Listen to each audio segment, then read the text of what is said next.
satu kali untuk semua, bersatu kali untuk semua.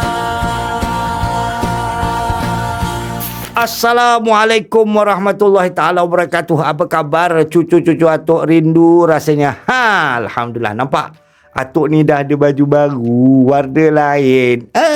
Mana ada Atuk dah mula ada duit lah ni. Hai.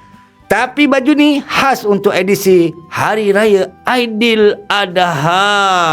Dan Hari Raya belum sampai. Tapi kenapa Atuk dah pakai baju ni? Pasal Atuk ada announcement. InsyaAllah kita ada edisi khas Hari Raya Aidiladha. Atuk nak cerita perihal bagaimana Nabi Ismail AS mahu disembelih oleh ayahandanya Nabi Ibrahim AS. Apakah cerita di sebaliknya? Siapa yang terlibat? Kenapa tiba-tiba tukar jadi kambing? Kambing tu pula duduk diam ke, ngembek-ngembek ke, lompat-lompat ke, rambut keritam? Kau yang penting tunggulah masanya nanti, dengar cerita supaya kita tahu apa yang berlaku. Atuk dah tak sabar ni. Tunggu nanti.